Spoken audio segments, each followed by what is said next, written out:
I met Martin Sheen at the ESPY Awards. I had the opportunity to go to the Masters in 2002, and we kind of followed a lot of the players, and one of the ones kind of was a favorite of the crowd is Arnold Palmer every year. I worked at the Chop House in Kingsport in high school, and about year 2000, it was race weekend. So this guy comes in, he's kind of good looking, pretty young, and he says, "Earnhardt Party of 3. I said, "Right, Earnhardt Party of 3.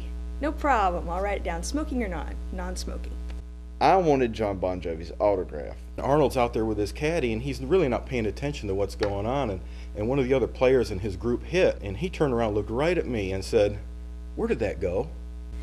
Okay, so it gets time to call him, and I even throw in the little air quotes. "Earnhardt Party of 3.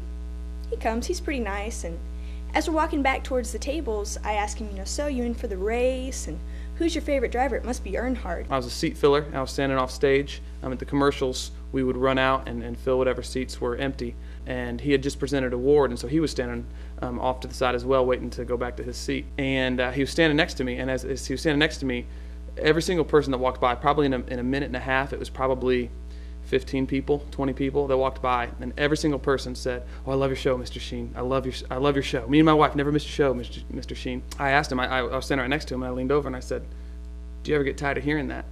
And he said, "Never." I met Doug Flutie, and I found out that Doug Flutie's a midget. We hear something hit the tree, and the ball drops down in front of us. And of course, they put the ropes up there real quick, and here's Arnold Palmer coming over the top of the hill. And all of a sudden it hits me that was Jennifer Love Hewitt's baggage that grazed my leg. After a little more talking, he says, "You do realize I am Dale Earnhardt Jr.?" I said, "Right. And I'm Britney Spears." See, she was popular at the time. I ended up having to settle for David Faustino's autograph, better known as Bud Bundy. The lesson in life? Don't settle for anything. And about that time, one of the security guards had turned around and saw me talking to him, and he said, "Mr. Sheen, do you need security?" And he pointed at me and he said, "No, I got my security right here." And it kind of shocked me. I said, "Pardon me?" He said, "Where did that go? The guy that just hit." I said, "Well, Mr. Palmer," I said, it hit the front of the green and it rolled up onto the green. Beautiful shot, but then it rolled off the back. "Off the back?" I said, "Yes, off the back." I sit them down. I said, "Enjoy your meal, Mr. Earnhardt." He says, "I will, Miss Spears." So I'm thinking, man, this guy is totally weird.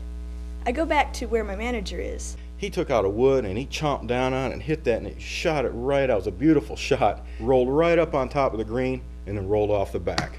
He looked over at me and just shrugged his shoulders. We have a tape of CNN that night, and there's the interviewee, and then there's Anderson Cooper, and in the background there's Dwayne's face sticking out of the crowd going like this the entire time. And I said, "You will not believe this guy. I've had customers that are just, really into racing before, but never like this. This guy is pretty adamant about the fact that he's Dale Earnhardt Jr."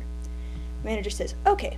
So he looks around the corner and turns back, looks at me and says, "He is." So I guess you can call me Brittany.